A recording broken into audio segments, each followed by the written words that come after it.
আসসালামু আলাইকুম। আপনারা সবাই কেমন আছেন? আমি আলহামদুলিল্লাহ ভালো।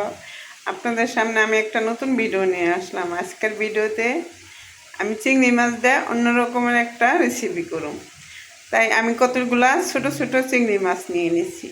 এই চিংড়ি মাছগুলা দেখুন, আমি কিছু ছোট ছোট চিংড়ি মাছ নিয়ে নিয়েছি। এই চিংড়ি মাছগুলো আমি বেটে নিব। আর এই যে দেখুন নিয়ে নিছি আমি রসুন, পেঁয়াজ, কাঁচামরিচ আর ধনিয়া পাতা।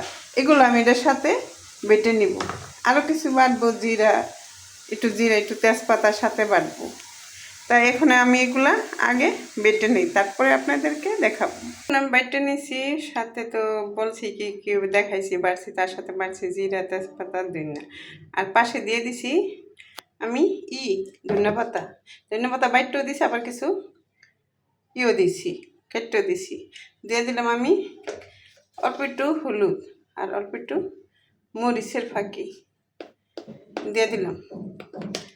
আর দিয়ে দিলাম স্বাদ মতো লবণ। অল্প জিনিস তো অল্পই দিলাম। আর দিয়ে দিব আমি কিছু চালের গুঁড়ি, অল্প একটু চালের গুঁড়ি। আর দিয়ে দিব আমি সামান্য একটু লেবুর রস।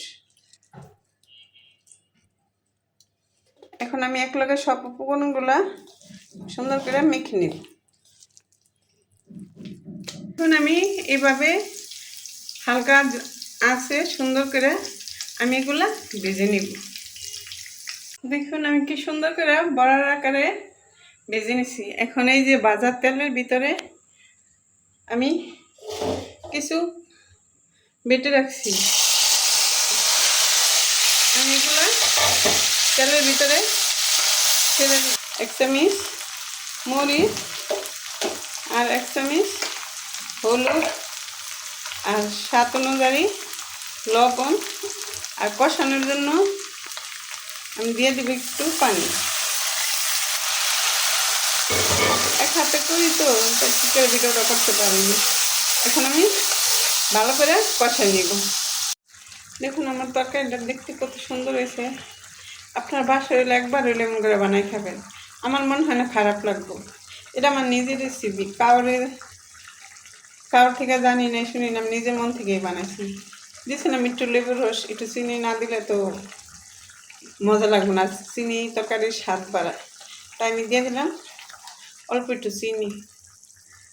আর শীতের দিন ধনিয়া পাতা না দিলে তো ভালো লাগে না, দেখতে সুন্দর দেখা যায় না। দিয়ে দিলাম একটু ধনিয়া পাতা।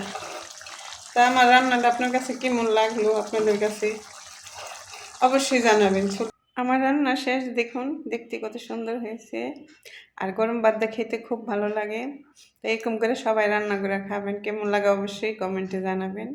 আর আমার ভিডিওটা দেখবেন, একটা লাইক দিবেন, একটা কমেন্ট করবেন, একটা সাবস্ক্রাইব করবেন। আর আপনারা ভালো থাকবেন, নিরাপদে থাকবেন। আসসালামু আলাইকুম।